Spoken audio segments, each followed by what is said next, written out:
주님 평화. 네, 저 오늘부터 일주일간 개인적인 쉼과 충전의 의미의 어떤 피정의 시간을 보내게 됐습니다. 그래서 많이 보고 기도하고 또 묵상도 하고 성찰도 하고 하면서 좀 영적으로도 충전하고 또 신체적으로도 또 더 행복하게 보내는 피정이라고 해서 꼭 가만히 앉아서 기도하는 것만 피정은 아니잖아요. 많이 걷고 또 맛있는 것도 먹고 쉴 때 푹 쉬고 그러면서 주님의 목소리를 듣는 또 묵상도 많이 하고 하는 그런 시간을 좀 가져보려고 합니다. 기도해 주시고요. 오늘 루카 복음사가 축일입니다. 우선 루카 축일 맞은 모든 분들 진심으로 축하드리고 행복하세요. 오늘 복음 말씀에 특별히 와닿는 부분이 하나가 있어요. 여러분 혹시 이제 가족 중에 한 명이 나 나갔다 올게 하고 나가면 나갔다 온다 생각할 땐 뭐 별로 크게 뭐 불안하거나 하진 않으시죠. 뭐 나갔다 오겠지 뭐. 근데 언제부터 불안해지나요? 내가 생각한 시간이 지났는데 그 시간에도 오지 않으면 불안해지죠. 내가 이쯤에 뭐 올 거라고 생각했던 시간. 뭐지? 연락도 없고 뭐지? 그리고 그 불안이 두려움과 어떤 근심 걱정으로 바뀌는 건 언젠가요?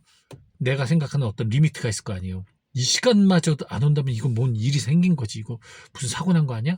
라는 진짜 큰 두려움과 걱정, 근심으로 바뀌는 어떤 한계가 있을 거예요. 네. 사실 우리가 다시 오시겠다고 약속하신 예수님 기다리는 지금 상황이 딱 그런 상황이죠. 바로 오실 줄 알았는데 우리들이 생각하고 기대했던 시간대 오실 줄 알았는데 안 오셨어. 2000년이 지나도록 안 오고 계셔. 아마 그래서 참 많이들 불안했을 것이고 두려웠을 것이고 그래서 점점 세속에 눈이 돌아갈 수밖에 없겠죠. 미신에 빠져들게 되고 불안하니까 두려우니까 많은 사람들은 그래서 불안과 두려움 속에서 미신에 빠져들어요. 하지만 그리스도인만큼은 예수님이 오신다고 약속한 원래 예수님이 처음에 오셨을 때도 우리가 알던 우리가 원한 시간에 오신 게 아니라 당신의 때가 차서 오신 것처럼 다시 오시는 날도 그분의 때가 차면 오시게 돼 있는 거예요. 그렇기 때문에 우리가 너무 걱정 근심하지 않아도 된다. 자, 근데 오늘 복음 보면은 예수님도 우리를 걱정 근심하고 계신 거예요. 우리를 제자들을 파견하시면서 가거라 너희를 보내는 게 이리 때 가운데 양떼를 보내는 것처럼 마음이 아프신 거죠. 왜냐하면 기껏 보냈더니 안 돌아와. 오늘 독서의 바오로 사도가 자기 버림받았다고 상처받은 얘기하죠. 테마스가 세속 현세를 사랑한 나머지 자기를 버리고 갔다고 엄청 속상했나 봐요. 바오로 사도가. 그것처럼 예수님께서도 제자들을 보내는데 걱정이 되는 거예요. 이것들 복음 선포하러 갔다가 복음 선포는커녕 거기서 현혹돼가지고 유혹에 빠져서 안 돌아오면 어떡하나 나에게. 근데 여기서 우리가 알아야 될 게 있어요. 그럼 예수님이 그 걱정 근심하는 게 당신의 제자들을 믿지 못하고 불신해서일까요?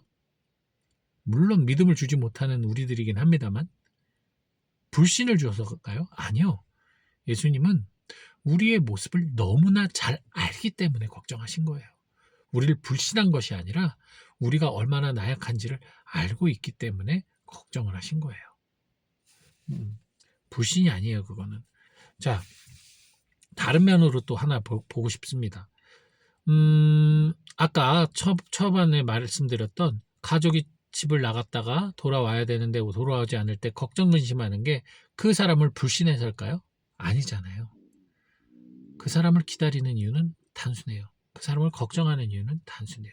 사랑하기 때문이죠. 내가 아무 관심 없는 사람이 나간다고 그러면 다음날 들어와도 관심이 있겠습니까? 아무 상관없죠. 하지만 내가 사랑하는 사람이 연락이 없이 늦게 들어온다면 걱정되겠죠. 이건 사랑에서 나오는 겁니다. 오늘 복음에 나오는 예수님의 그 근심도 사랑에서 기인한 거예요. 사랑하면 그립고 그리우면 보고 싶은 겁니다. 자, 그렇지만 우리가 아직까지 당신의 때가 돼서 당신이 와야 될 때 오실 그분이 아직 오지 않았다고 해서 불안해할 필요가 없다는 얘기예요. 우리가 죽어가지고 그분을 만나든 아니면 우리가 살아생전 그분이 오시든 만나든 둘 중에 하나입니다. 결국 만나요. 결국은 만나는 거기 때문에 불안해하지 마시고 근심 걱정하지 마시고 그분이 뭐라고 그랬어요? 집에 있으라고 그랬잖아요. 그때 제가 지금 말씀드린 것처럼 당신이 떠나요. 그러면 우리는 대신에 안전하게 당신이 마련해준 이 울타리 안에 머물면 됩니다. 이 믿음의 울타리, 사랑의 울타리, 이 신앙의 공동체 울타리 안에 머물면 돼요. 예. 우리 시편에도 많이 나오잖아요. 주님의 성전에 머물라고 하잖아요. 그러면 적이 아무리 쳐도라도 막을 수 있다라고. 이것은 물질적인 어떤 집을 의미하는 게 아니죠. 당연히 영적인 성전을 얘기하는 겁니다. 그래서 내가 어떤 환난과 역경 속에서도 안정감을 느끼고 평화를 누릴 수 있는 거예요. 순교자들이 바로 그 마음의 성전 안에서 있었기 때문에 기꺼이 이 썩없어질 목숨은 내어 바치고 참된 하느님의 집으로 가는 구원을 선택할 수가 있었던 거거든요. 그러니까 우리는 주님 오실 때까지 이 성전에 잘 머물면 돼요. 게다가 주님이 아무 연락도 없이 안 오시는 게 아니잖아요. 끊임없이 성체를 통해 복음을 통해 미사와 그리고 선한 마음들이 모인 사랑의 어떤 그런 실천들 이 세상에서 우리가 체험하는 하느님의 어떤 사랑의 흔적들을 통해 끊임없이 우리에게 연락하고 계세요. 메시지를 보내고 계세요. 나 있어. 나 올 거야. 걱정하지 마. 그러니 내가 원하는 때 오지 않는다고 해서 불만 가질 필요 없이 정말 우리는 주님의 성전 안에서 기쁘게 살아가면 돼요. 자꾸만 그 성전 바깥으로 뛰쳐나가가지고 밖에서 고생을 하니까 집 나가면 개고생이라고 고생을 하니까 우리가 힘든 거지 그냥 주님 성전 안에서 기쁘게 살면 되는데 우리가 너무 욕심이 많은 거예요. 집 안에 있으면서도 집 바깥의 것까지 모두 다 소유하고 싶어하는 그 욕심. 모든 것이 다 갖춰져 있는 공간 안에서도 결핍감을 느껴서 뭔가를 더 얻으려고 하는 그 욕심이 그 탐욕이 그리고 주님이 이미 다 만들어 놓고 당시에 올 때까지만 좀 버티라고 했는데 그걸 버티지 못하는 그 조바심이 결국 우리의 신앙생활을 그르치게 만드는 거죠. 그러니 그런 유혹을 조심하시고 집에 잘 지키고 계세요. 올 때까지 꼼짝 말고 기다리세요. 이거를 잘못 이해하시면 안 됩니다. 그러니까 맨날 성당 가서 기도만 하라 그 얘기 절대 아니에요. 기도만 해서 이루어지는 거 하나 예수님께서 기도만 했었으면 전도도 못했고 기도만 했으면 십자가에도 안 못 박혔어요. 기도만 했으면 대신에 우리의 구원도 없었겠죠. 선포하시잖아요. 남들이 잠들어 있을 때 예수님은 기도하셨고 남들이 깨어있을 때는 함께 먹고 마시면서 선포하셨잖아요. 마찬가지예요. 우리들도 일상을 살아가는 거예요. 충실히. 자꾸만 이 일상에서 벗어나서 뭔가 다른 것을 하는 것, 뭔가 예수님만 생각한다, 뭐 말씀만 붙들고 있다.